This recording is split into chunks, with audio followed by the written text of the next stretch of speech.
Hi, this is the bad boy, Joey Janela, and you're listening to the Going in Raw podcast. Joey Janela always goes in. This is the American Nightmare, Cody Rhodes, and you are listening to Going in Raw. Hey everyone, Kenny Omega here.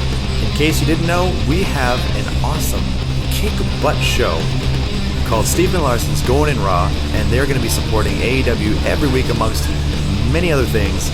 Goodbye and smooch. Good night. Bye-bye. Hey, friendo, Steve here. And Larson. And welcome back to Going in Raw, the only pro wrestling podcast you need to be listening to right here at youtube.com/Steve and Larson.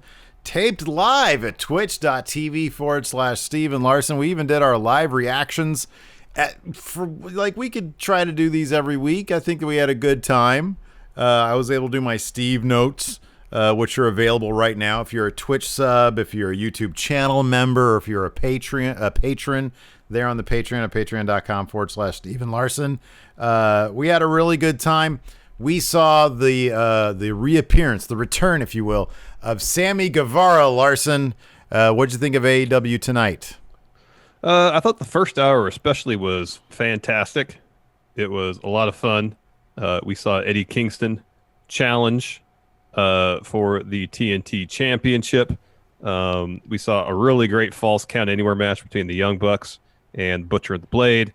Second hour was still good. I just felt like the first hour was basically almost a perfect hour of wrestling.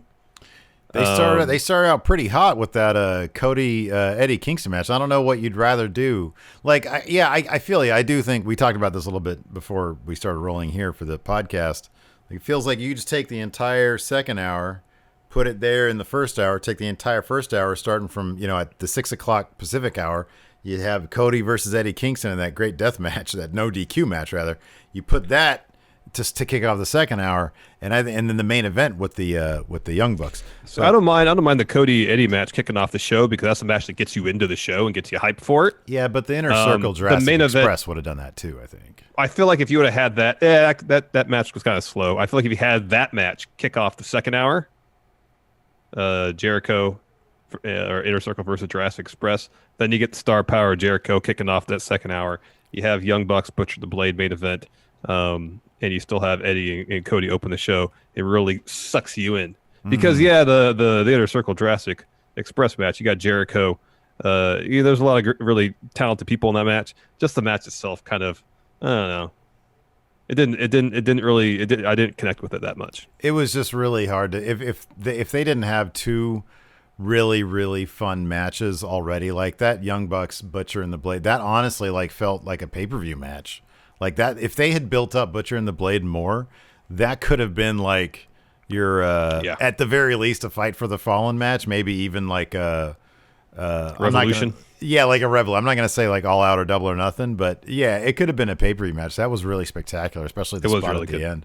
It was really good. Yeah, no, I thought it was solid. I agree with what you said. I think that match placement was one thing. I think that Kingston, the debut of Eddie Kingston as well. I hope he stays around in AEW. Me too. He's fantastic. That was really cool. No, I thought there was a lot to like from AEW tonight.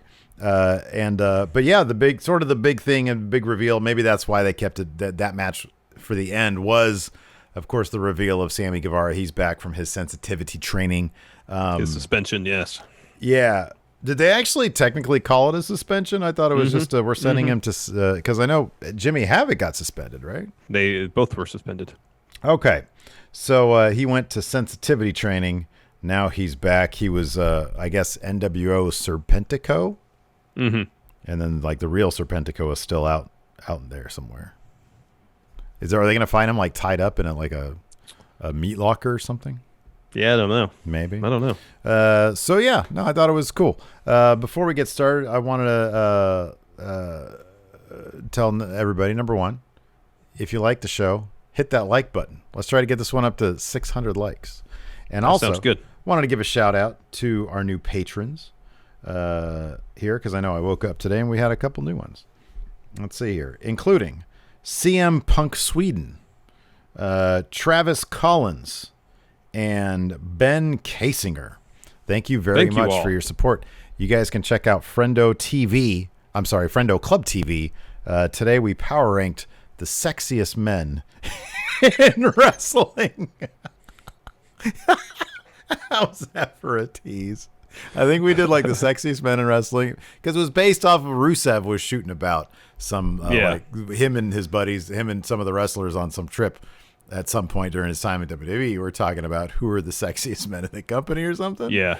And so we did the same thing. So I don't know. It was a good time. It was funny.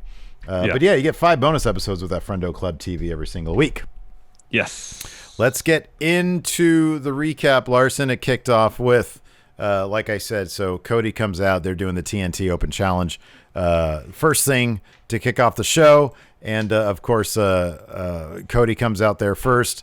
And then you hear the voice. He got the jobber entrance. He was out there as the show started. He was already there.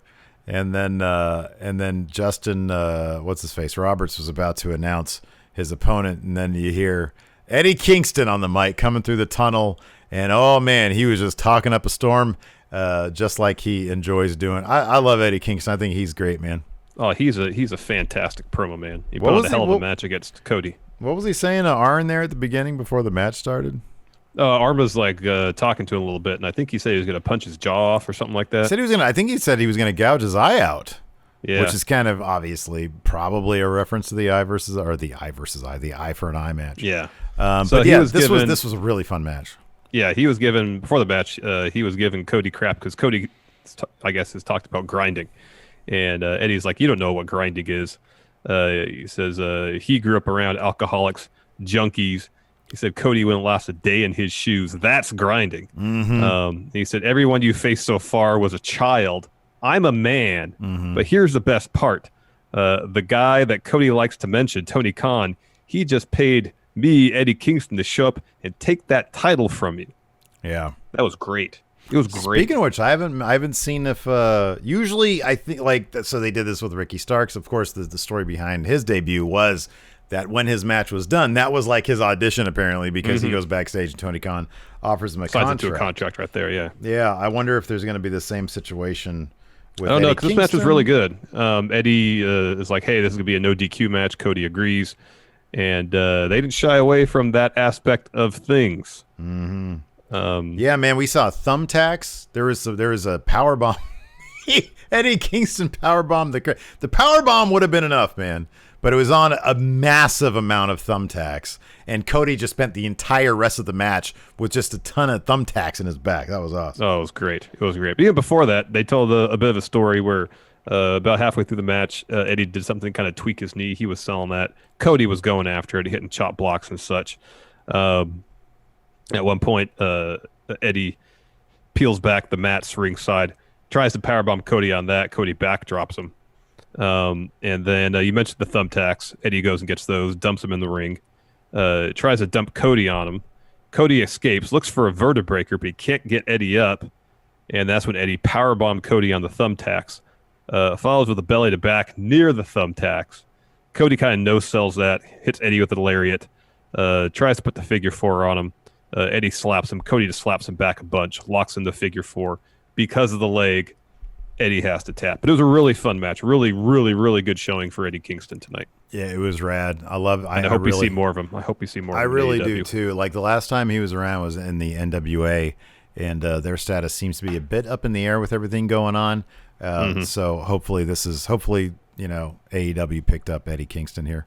After that, we had a Jon Moxley promo. And he just talked about wanting to hear Brian Cage's bicep pop. Did he have anything else really to say tonight? No, he just kind of said, I said I was going to do this. I was on the verge of doing it. And then, Taz, you're a good manager for tossing in the towel to make sure I didn't rip Cage's arm off. Mm-hmm. I wasn't a fan of how this happened at Fight for the Fallen. Still not into it. Especially after Taz's explanation later on in the show. Yeah, it made for tonight's promo to be fun. Look, I'm a big fan personally of guys because Taz right now, the combination of Taz and Brian Cage reminds me of Damian Priest. It's like they try to be hard. They try to be badasses, but then they just keep on finding themselves looking like assholes. And that's kind of what we saw tonight with Taz, like basically explaining his way into a hole with this whole Brian Cage throwing in the towel thing. Hey, I almost got fired, but I do it again. That kind of thing. Yeah. So I don't know. It just sort of made me laugh. Damian Priest makes me laugh. His promos are always like sweaty and weird. Yeah. Well, they got Ricky Starks now, seemingly with Cage and Taz, and that'll give him an edge because Ricky Starks knows how to be a heel. Well, even more than that, Ricky Starks is a better talker than Taz, and that's saying a lot because Taz is actually a really good talker. He is really good. They could just get rid of him and have Ricky Starks do all the talking because he's terrific. He is terrific. Instead of just traditional promos, do little short films for Ricky Starks. I'd be all about it. I'd be all about it. I'm still thinking of when I mirror imaged you. Why did your face look so weird mirror image? Like it's the same You're face. used to the side of my face. You're used to the side of my face in a certain way, and then when it's not. So I'm saying when I did it on my screen, because I tried that too. I thought, oh, this is weird. I want to be facing Steve, so it's like we're talking to each other. I mirrored the image like this is no good. It's really this is no good. You're used to my face looking a certain way on a certain side of your screen. When that's not the case, it looks like my face is all weird, but it's not. Well, no, one thing that it's an artistic technique that I have heard. I think Jim Lee, maybe I heard this from him somehow ages ago, was in like an interview, was if you draw a character and then take the mirror image of that and they still look normal, then you're on the right path. But if they look wonky, then you gotta step up your game. My characters always look wonky when I'd mirror image them. Anyways, after that, MJF showed up. He was going to take on Griff Garrison, but before that match happened, MJF got on the mic.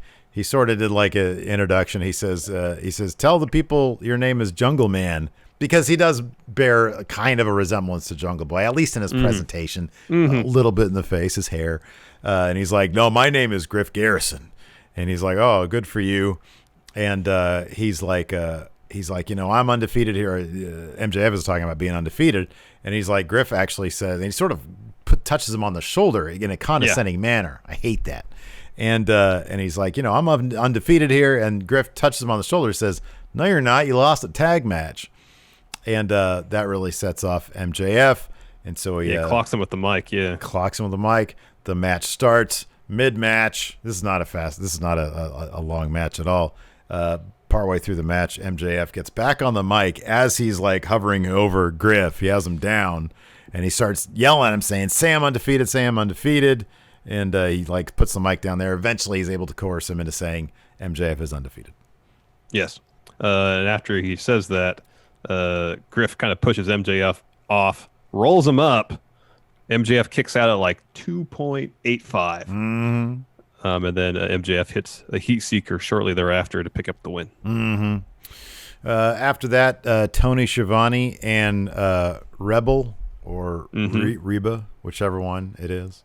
I don't know who I'm siding with here. If I'm siding with Britt Baker or if I'm siding with Rebel. Anyways, they're outside.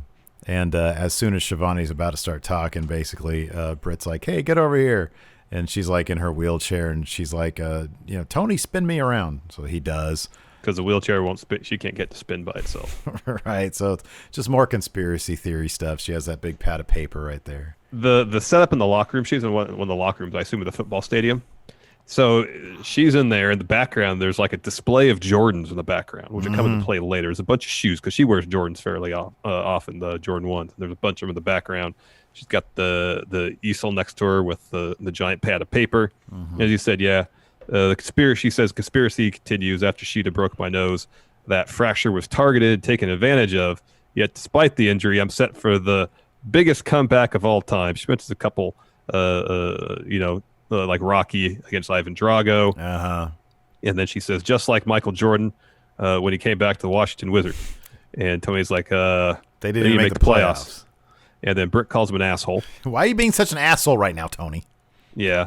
Rebel says, oh, Jordan was the greatest. I've seen Space Jam a bunch every time he beats the Monstars. Yeah, that was really good. And then Britt looks in the camera and says, I am Michael Jordan. I'm going to make a huge comeback. And she says she's going to be coming back at All Out, apparently. Oh. So that's cool. All right, stop with this Taz promo because this was... I love, dude, there's nothing better.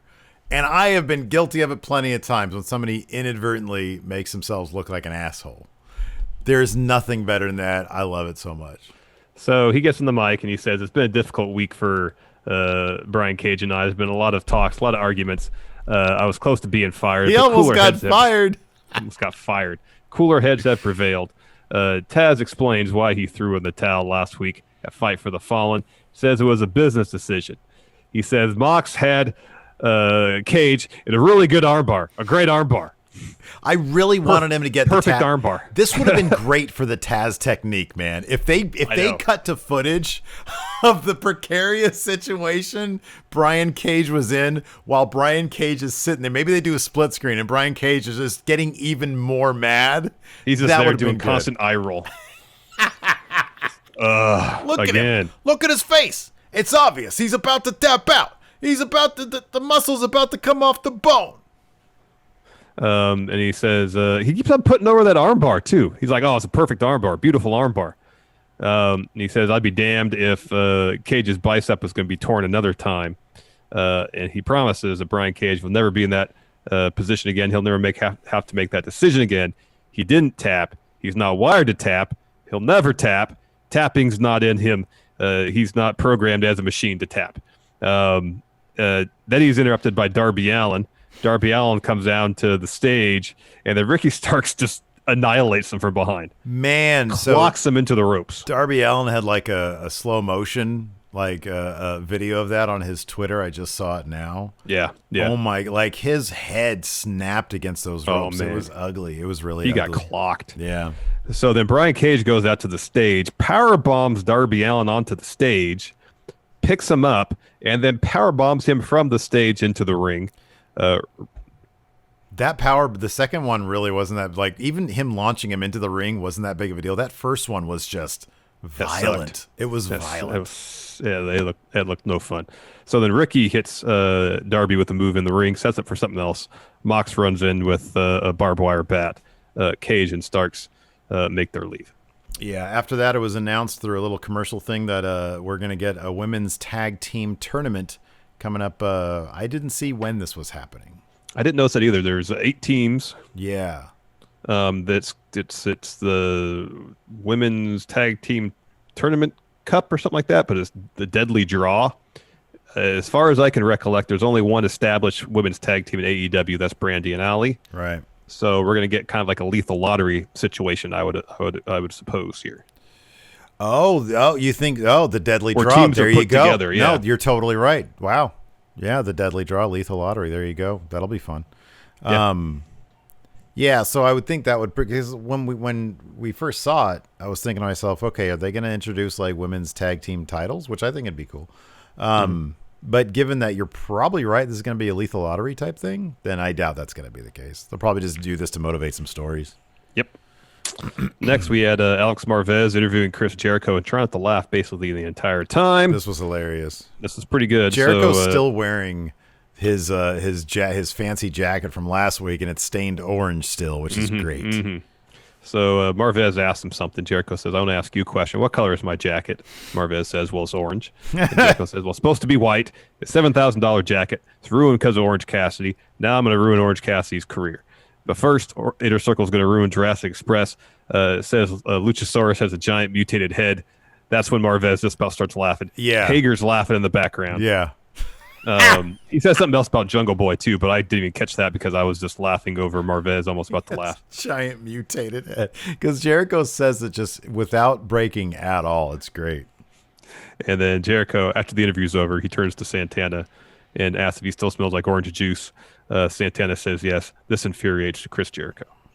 That was so good, man. It was a great interview. After that, we had Falls Count Anywhere match, Young Bucks versus the Butcher and the Blade. It started out, the Young Bucks were headed towards the kitchen of the Daily's place, I guess, because they're in mid-deli business right there. They were butchering some meat. Butchering some meat right there. Butcher had his apron on, which stayed until they got to the ring anyways. Yeah, like 2/3 of the match. The best part, though, is Young Bucks walk up to him.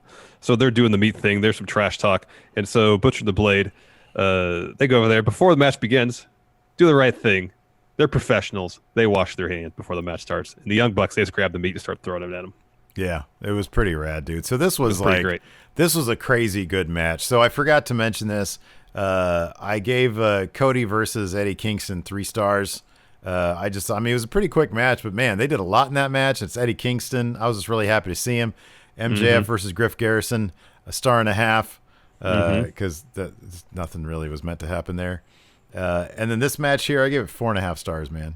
Yeah, it was really good. This was great. This was great, man. I'm so glad, and I understand they took another loss.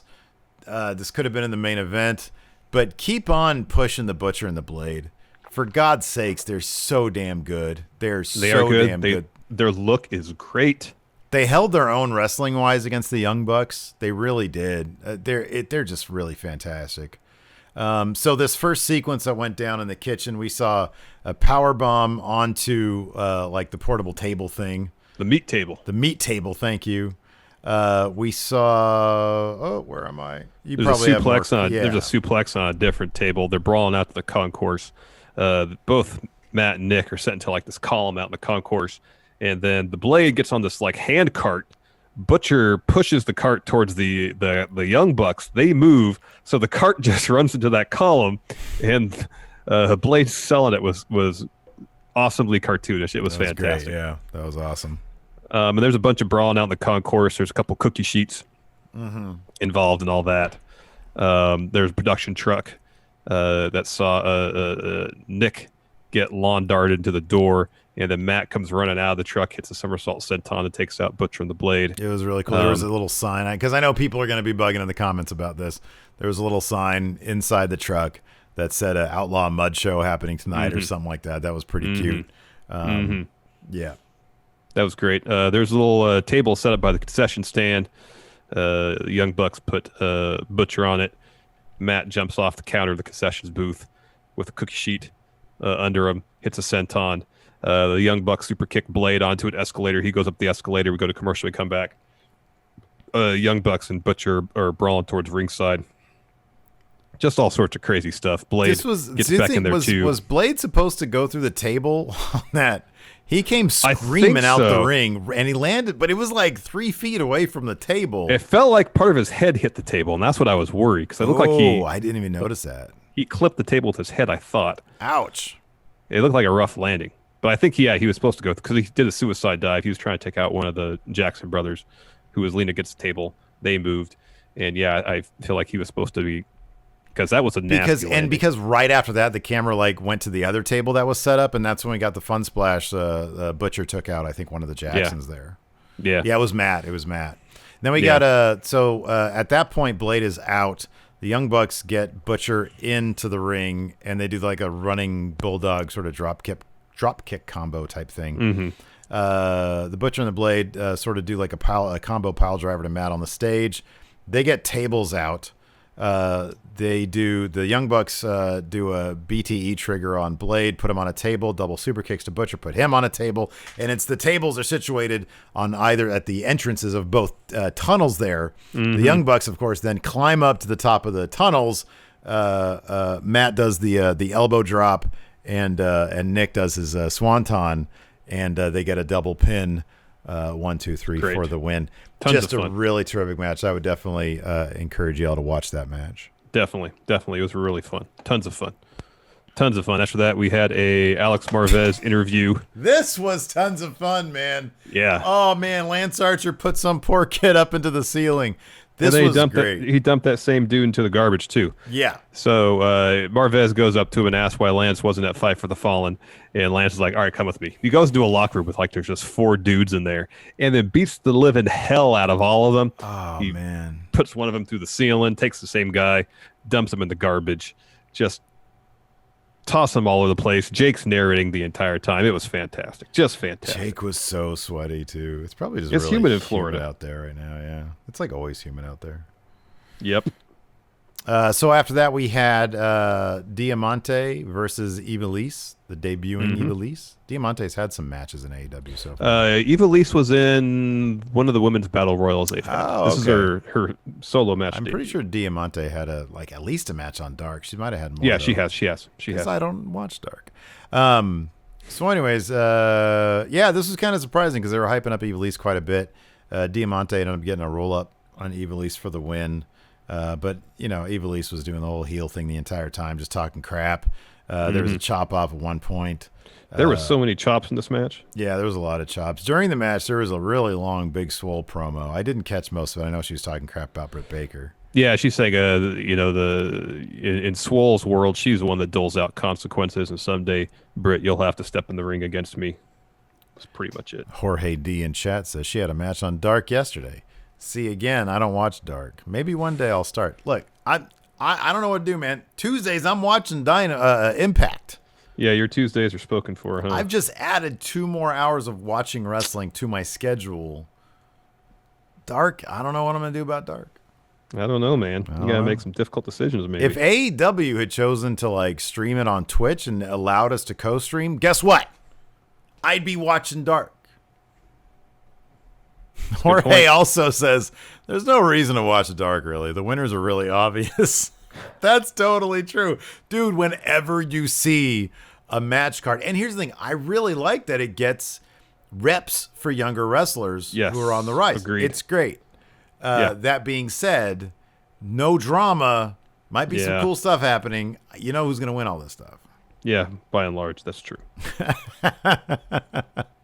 Dead Vinny is trying to volunteer you to watch Dark since I'm watching Impact.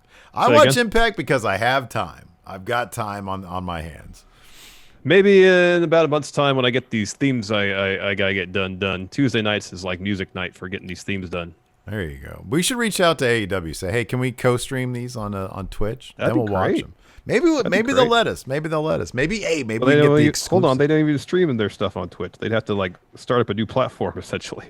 I'll just ask if I can rip it off YouTube. Just point the camera at it, huh? Yeah, I'll do, as opposed to doing a window capture. I'll just point the camera at it. That's good.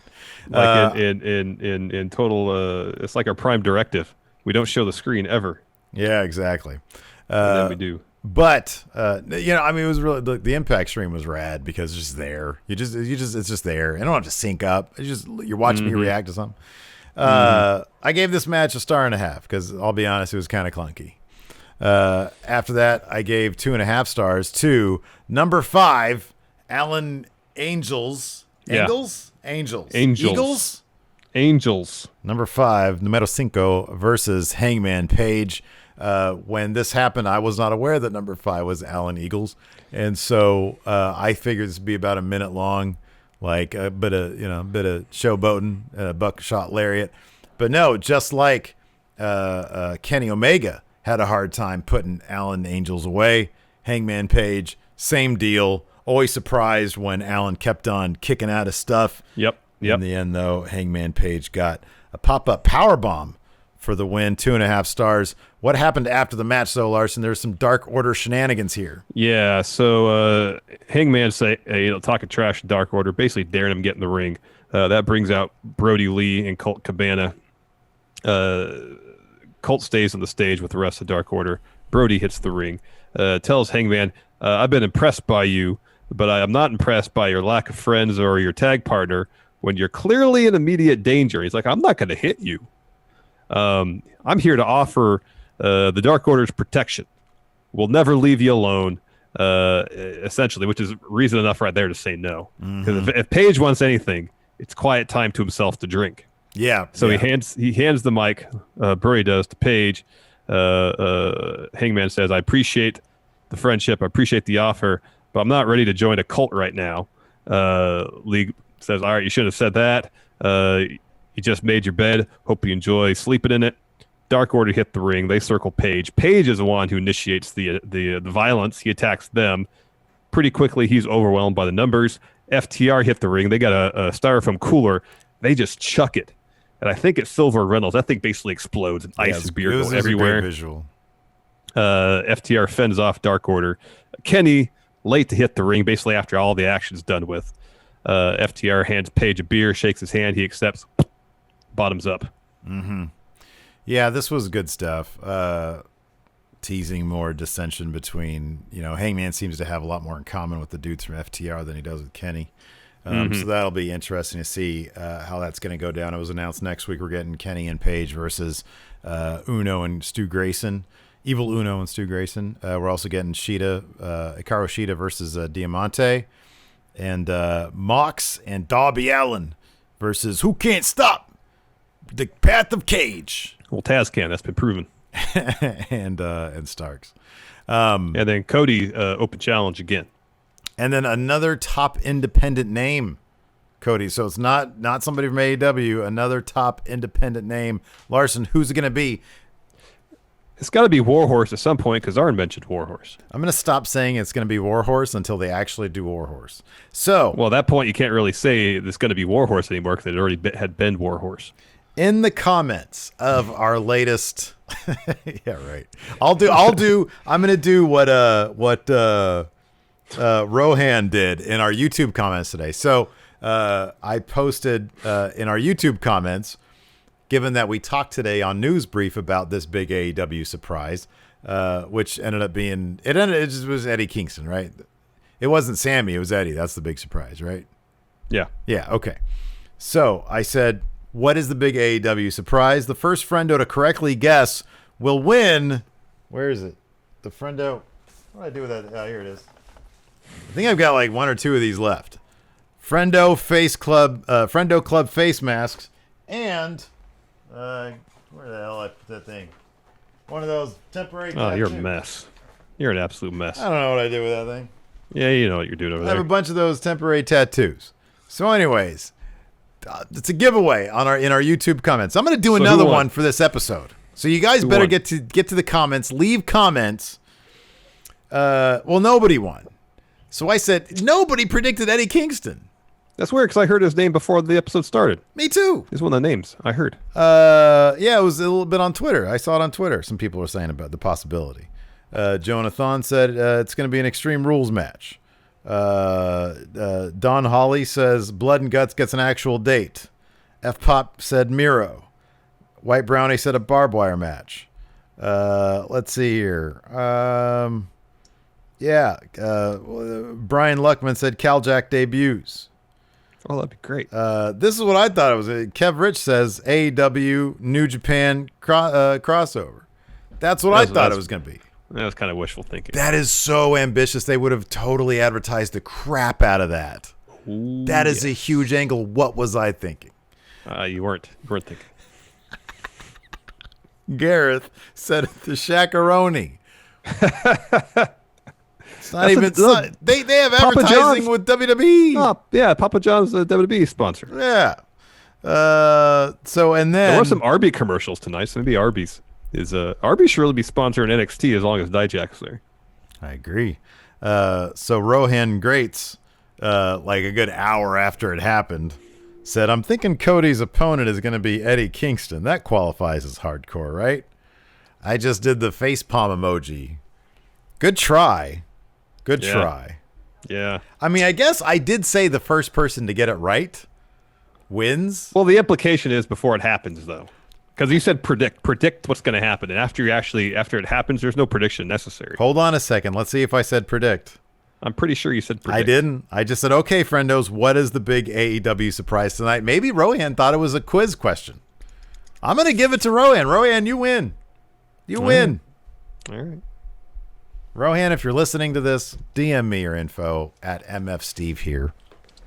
Or on Twitters. Or hit us up via email at Steve and Larson at gmail.com. Gmail.com, correct. Then we had our main event, Jurassic Express versus Inner Circle.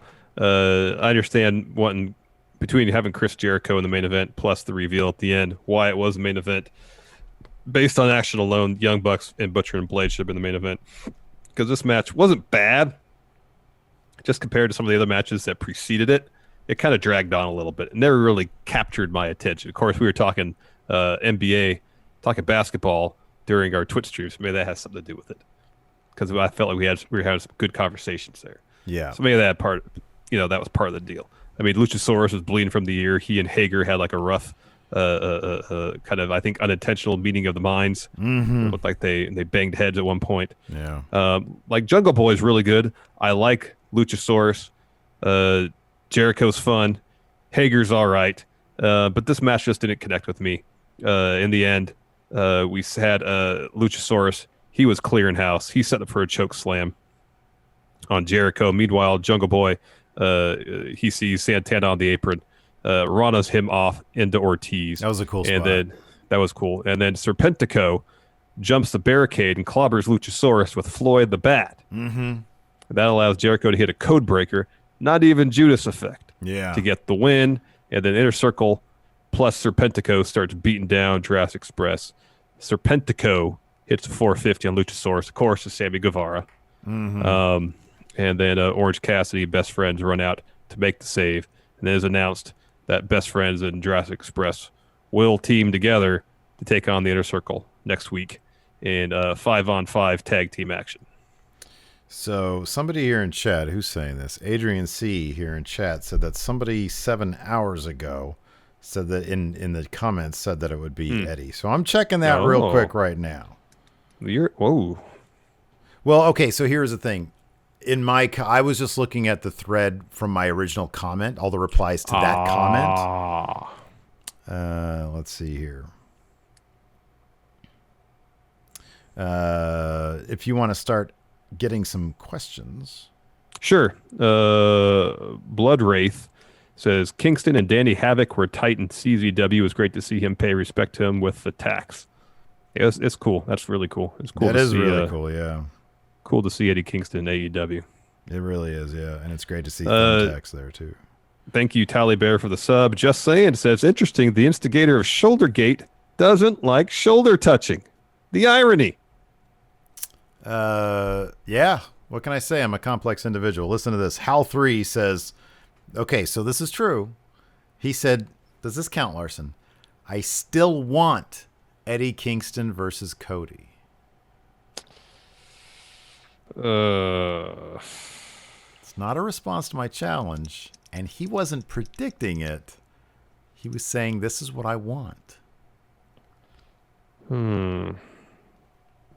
Well, you have someone who brings up that before the show aired, and someone just saying what's going to happen after the show aired. This was before I even issued the challenge. I don't know, man. I don't know. That's a tough one. That's a really tough one. It is tough. That should be in the comments now. How about this? In the comments, let us know who you think should win the giveaway. Hal3C, Hal3, or Rohan, who came in after Eddie Kingston debuted and gave us the right answer. Yeah, because he had seen it or read about it. Let us know. The idea, the spirit of the question was to predict what was going to happen, even though if you didn't say that in so many words, that was the spirit of it. Yeah. Yes. Right. Yeah. So it was. So Rohan didn't predict anything. He just said what happened. Okay, and on top of that, Hal3 said it in a very diplomatic way. I think he did predict it, but in a diplomatic way. Because I said, okay, everybody, with my obnoxious tone, go ahead and predict who's going to do it. If you're a diplomatic person, you say, I still want to see Cody versus Eddie Kingston. I mean, in the spirit of the question, yeah, was his name Hal3? Yeah. He's closer to being correct. Literally everybody here in chat has said Hal3. So I'm okay. The problem you run into is you already told Rohan to contact you and declared him the winner. So you got yourself in a bit of a pickle here, Steve. How about this? I might have two masks. All right. Tell you what, both you guys, Hal, what is the name? Hal3? Hal3 and Rohan. Hit me up, I'll give you something. There you go. I know I have one mask. I might have a second. All right, while you look for that, Hugh Longheavy says, I believe the concept of the promo was that Cage was beat, but he was never going to tap, and Mox wasn't going to let go, so to prolong Cage's career, Taz had to end the match. I still don't like it. I don't like it. I still don't like it. I don't like it. You're not giving your client any opportunity to fight out. I feel like if Brian Cage just pulled his arm towards him, like Mox would have done a full flip, and you could have hit the drill claw on him. Okay, that I don't look. I'm not going to reassess the booking of the. We don't have to litigate the end of the match. I'm not saying that. Right. I'm not saying that he could have done that. If he could have done it, he would have done it. What I'm saying is he looked like an asshole by having your manager throw the towel in. Here's another thing. How many times has someone's been in a submission move and they do the arm thing where they lift the arm up and it falls, they lift the arm up again and it falls, they lift the third time they find the willpower to continue. The arm Hogan's out. Maybe Cage is he's digging deep to find that little bit of oomph little bit of power to get his way out of that move. And Taz denied him that opportunity. Taz and Cage have not been together very long. How would Taz know him so intimately that he would know that he wasn't going to do the scenario that you just said he could have done? It was possible. And on top of that, he should have come around the corner and looked Cage in the eye and been like, are you going to power out of this thing or what? Yeah, I know. Taz is now projecting his own insecurities about having his bicep torn one time onto Brian Cage. I think he said he had it torn a couple times. Did he say? Yeah, Taz said. Taz said he had it twice. You're right. Yeah. Dang MQ, which recently released WWE talent, shows up next week. Dang is suggesting Matt Cardona and Miro. I'm saying Matt Cardona seems like a given to me at this point. Yeah, but for next week? How about next week? But at some point, he's going to show up. And it may not be like he signs. He's going to answer that open challenge at some point. I think he's going to sign an AEW. Honestly, with Matt Cardonas, don't do a flipping, don't do a run-in. Do a video vignette to introduce him. Given his history with Cody, I wouldn't mind if he entered the open challenge at some point. I think that'd be a good introduction for him. He has to lose it though, man. He's going to lose it. So you just put him in line with You put him in line with Eddie Kingston, with Sonny Kiss. Everybody else has lost the damn thing. He needs to be bigger than that, man. He needs to be a bigger deal than that. You don't think so? It's kind of a big deal, Zack Ryder, isn't he? Yeah. I mean, he's not Mox. Who's a bigger deal, Eddie Kingston or Zack Ryder? Well, I mean, in terms of pro wrestling, probably Zack Ryder. He's wrestling WWE. He's been pretty over. How would you debut Miro? You can't have him answer an open challenge and take a loss, right? Open challenge, and he beats Cody for it. Ah, I'm on board with that one. Machka. Can he do Machka? I mean, if WWE didn't trademark it, why not? Miro Machka. Let's see here. Joe Juarez. Who has more future potential, Hangman Page or Adam Cole Bebe? I'm going to say Adam Page because he's like way younger, right? He's younger. I feel like there's still... I mean, I think we know what Adam Cole is, and it's great. Yeah. Like, I'm not saying he's reached the ceiling, but we know who and what Adam Cole is as a professional wrestler. If Adam Cole wins the Universal Championship, it's going to look a lot like what he does now. Yeah. Yeah. Whereas Adam Page, I feel like there's a lot of potential left to be tapped still. I agree. One Nava, what does it take to get 5 stacks from Steve? Steve Cage, it says here.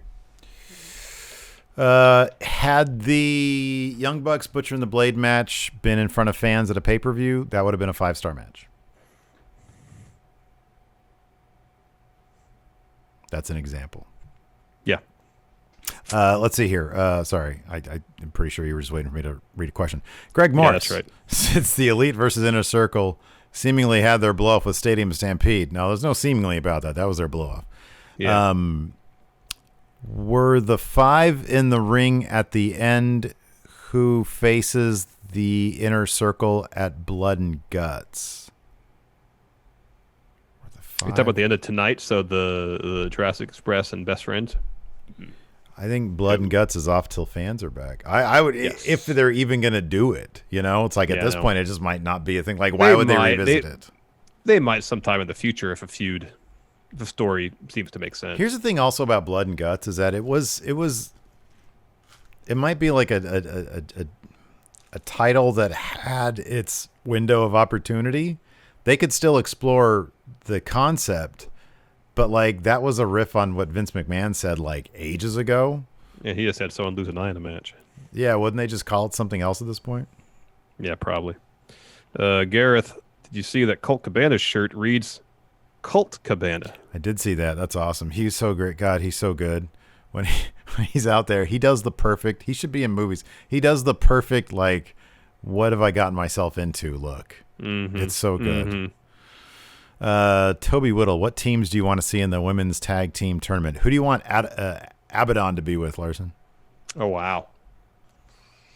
I feel like Abaddon and Brandy would make a good team. Brandy's already a team, though. Are they actually a... Yeah, but if it's going to be a lethal lottery, aren't they going to be split? Not necessarily, but there's a chance that could happen. Yeah. Let's say it's lethal lottery. All right. Dude, it's called Deadly Draw. You had it right. Run with it.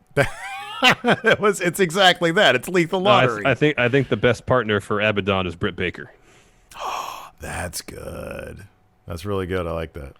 Jorge D, does AEW give their jobbers way too much time? Sometimes you just need to make your star look strong in a short match. I guess that's what Dark is for, maybe. Because they have like an hour-long Dark and have 10 matches in there. So, I mean, specifically, are we talking about Griff tonight? I think Hangman versus 5. That was a long match. So Hangman versus 5, I'm totally fine with because they had that before. Like that dude is established as a guy who can go the distance with a big name. There's a couple things. Yeah, he had that longer match against Kenny. They said since he joined Dark Order, he was 2-0, and then about halfway through, or not even that, Dark Order come out on the stage, distract Hangman. That allows 5 to get some offense in and kind of get the advantage for a little bit. So from the story perspective, it makes time. What a great idea. Sense, unfortunately, I don't think that's going to happen because it's going to be before All Out. If Britt Baker's coming back at All Out, that's probably the earliest she can come back. Yeah. Tobias here in chat says, will Swole and Baker be randomly put together? And Baker says it's a conspiracy. How about this? What if they put Swole with Rebel? Mm-hmm. I mean, Rebel hasn't been established as a wrestler yet, but she is. Yeah. That'd be great. That would be great. Yeah, that would be great. O-Dog was thinking of getting some Friendo merch, but wondering, do you guys ship out to Canada? We do, Yes. and our Friendo merch and FriendoMarket.coms, they both do. Yes. Stephen Hansen, what has been your favorite filming space of the pandemic era? Full Sail, the PC, the Nightmare Factory, or Daly's Place? It's got to be Daly's place because they've taken advantage of that huge amount of space between Daly's and the stadium that's kind of connected to it. Because not only the Stadium Stampede, but that match that Kenny and Matt Hardy had, that kind of was the prelude to the Stadium Stampede match when they was wrestled out towards the football stadium. Super fun stuff. This is why I like Daly's Place. I kind of like them all on their own merits. Like, I don't mind it. I don't mind it so much. It still kind of sucks without fans. But, like, Full Sail really doesn't come off to me as much. I've said this a million times. Full Sail always felt like a small, dark venue with not a lot of people in attendance. Yeah, and so it's what it is. It doesn't really, the vibe is not that much different. It really isn't. No. Another thing, sorry, go ahead. I agree with you on Daly's Place, though, especially since they basically packed it with people. Kind of just feels like a show that isn't all that wonderfully attended, but it still has a lot of heart to it. Exactly. And the thing about Daly's Place, it is a usual wrestling venue, unlike the PC. PC is probably my least favorite of all the places because it feels so small. Yeah, especially during Raw. Like, at least with SmackDown, it's like so blue. But with Raw, it just feels empty. Glamorous Jar just wanted to leave an RIP for that jobber that was thrown through the ceiling by Archer. That was amazing. That was amazing. Then he got put in the garbage, too. Adrian C. also says, is Cody putting himself over a bit too much with this weekly open challenge? He wins every week, and yes, the matches are good, and he gets to showcase other talent, but it does seem to be a bit all about him. The thing about Cody is that he's a large part of why AEW exists.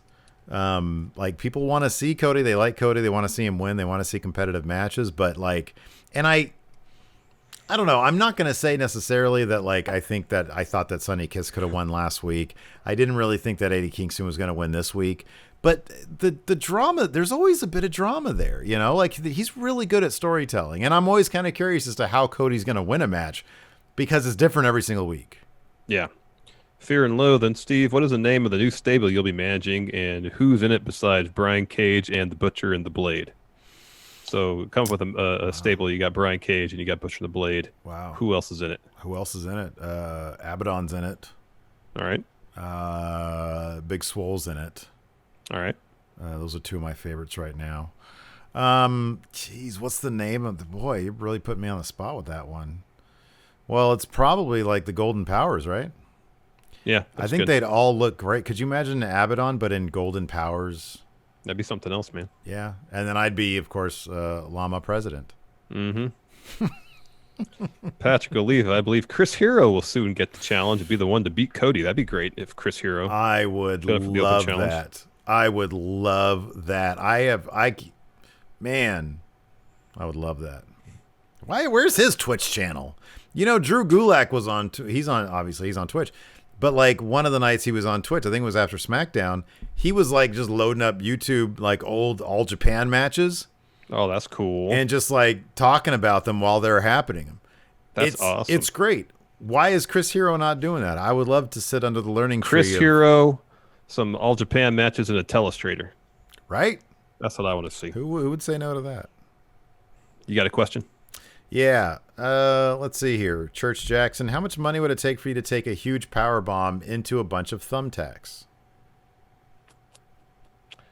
Here's the thing about that. The thumbtacks wouldn't be... It'd be the power bomb itself, not the thumbtacks. I think the hardest part would be to tuck the chin and keep it tucked upon impact and not concussing myself on that's because of the power bomb. I've gotten a granted, it's in the meaty part of my body. I've gotten a thumbtack stuck in here before. Yeah. Wasn't that huge of a deal.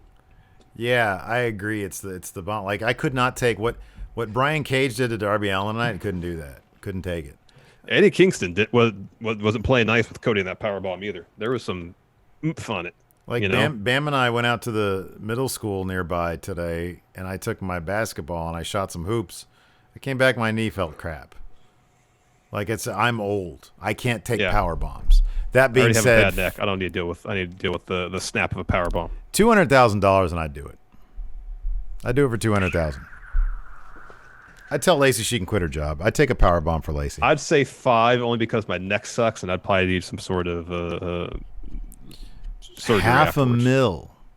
$500,000? Wow, interesting. Because doing this and keeping it like that with the snap of a power bomb, that's going to be hard for. I would just say, hey, average guy like you or me. I'd say jackknife power bomb me, brother, where you just throw the guy up and then you just land. Yeah, I don't want the force. It kind of depends who's doing the power bomb. Jorge says 1,000 subscribers for a power bomb thumbtack spot. I'd go 10,000 subs. 10,000 subs. Would I get to power bomb you for 10,000 subs? Would I get to do the power bomb? I don't think you could. If I work out enough between now and then, yeah, I'm not even running down you, man. I got to sit up. You need core strength to do a power bomb. What about a AA? I could do an attitude if I could do an attitude adjustment on you to the thumbtacks. No, you couldn't. You couldn't do it. You couldn't do an attitude adjustment. I'm saying if 10,000 subs, you said. At 10,000 subs, I'll let you do. Give me time to get in better shape, and I could definitely do it. I don't think you could. It's a squat. That's all it is. You're on my shoulder. I squat you up and just dump you over. It's pretty easy. Dumping over. That's the thing, though. You got to lift up my weight over your. You couldn't. Don't like stand up. I do that. And That's then no. I know how an attitude adjustment works. You're not going to do it. 10,000. I'll let you try. 10,000 subs. Burning hammer to thumbtacks. Deal. Ethion. Should AEW just quietly get rid of the win-loss records? They don't make any sense. No, I love the win-loss records. The rankings, you can make a case they should get rid of. The win-loss records should stick around. No, I love it all. Who cares? MJF hasn't had a title shot. Ryan Rubik's Cube. What are your guys' earliest or first major sports moment you remember growing up, live on TV or in person?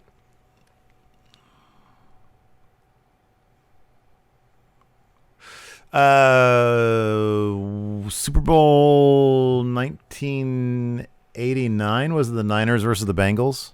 Yeah, that I remember. There's two.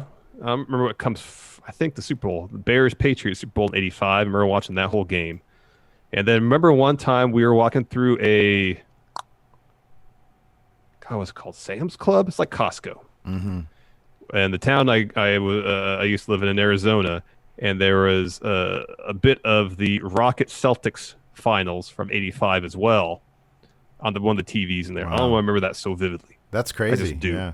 I remember more like when I was smaller, because that was like when '89 I was 11 already. No, I would have been turning 11 then, so I would have been 10.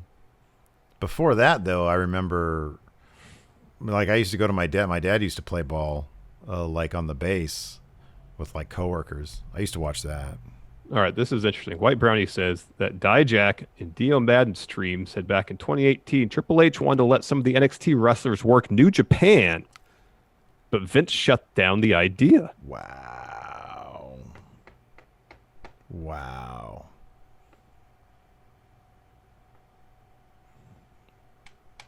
That's insane. Dude, the stuff we could be getting right now, if it wasn't for Vince McMahon, the mark out moments we could be experiencing.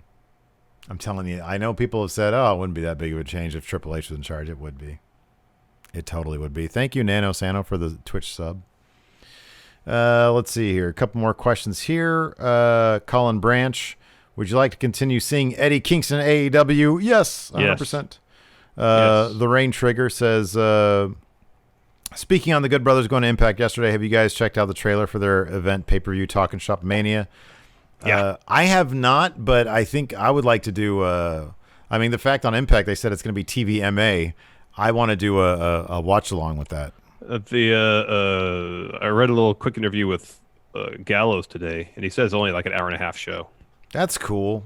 And it's $15 or something like that. Oh, okay, that's neat. Right on. Maybe we'll just do a review then. I don't know. I mean, if it's only an hour and a half, I'm not sure. Moses Supposes says, what ridiculous spot would you have added to the Young Bucks versus Butcher and the Blade for your further personal enjoyment?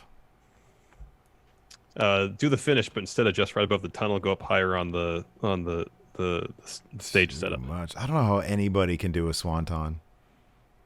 I see Jeff Hardy do. I'm like, don't do that. They showed like on Impact, they do flashback stuff showing WWE wrestlers. It's always WWE wrestlers. And yeah, it was like Kurt Angle versus Jeff Hardy. Jeff Hardy did a swanton off like the top of a cage, and it's like, how do you do that? Somewhere of that nasty bump he took, apparently on purpose, to write himself off TV, where he fell off the cage onto the ring steps, like on his neck. Seriously. Insanity. Yeah. We've gotten this question every once in a while. This is the last one I have on the Patreon. Willie Powerbottom asks, if it wasn't your job to watch wrestling, how often do you think you would be watching in the empty arena era? He says, I've lost a lot of interest. I only like listening to you guys in the occasional AEW or NXT. I would probably still be watching AEW. To me, like, knowing myself, is like a weird thing. If I wasn't covering this, I'd be like, whoa, what is this? It feels like WCW. I'd probably still be into it. On the flip side of things, I'd still probably be into NXT as well. Just because, again, it's not like, it doesn't feel like a WWE product most of the time. So, I'll have kind of two answers. If we did do this for a while and then for whatever reason had to stop or stopped, I'd probably still be watching most everything. I'd probably do like record Raw, SmackDown, fast forward to the boring stuff or stuff I don't care about, and just watch the segments I like. Yeah. If we never got into this, I honestly don't know. I honestly don't know how much I'd be watching right now.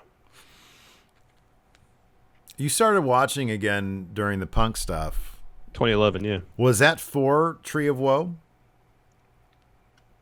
No, you showed me the pipe bomb, and I was like, oh, that's pretty cool. I should pay attention to this. And I think shortly thereafter, we started doing Tree of Woe. Yeah. It was that, and then that clip of Daniel Bryan getting mad at that guy not selling for him and then hitting a bunch of elbows on him. Raw, I would probably do this. I would probably do what you're saying. I'd probably DVR Raw and SmackDown. I would probably end up just banking those for the longest time. And then if something buzzy happens, I'd be like, oh, okay, let me check that out. Mm-hmm.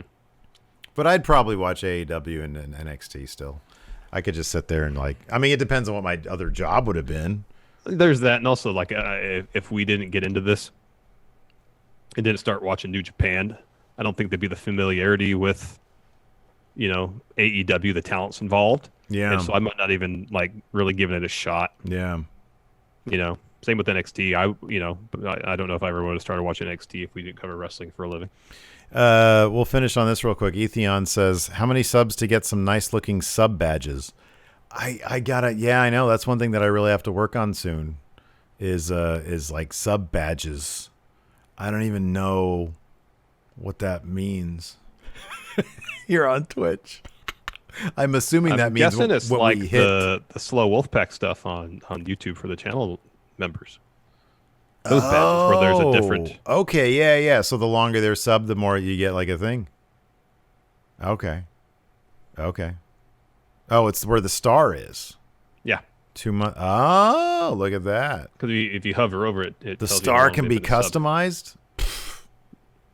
It's on then. Start giving me your idea. Hey, in the comments of the YouTube video today, Let's hear your ideas for the star sub badge. Is that what it's called?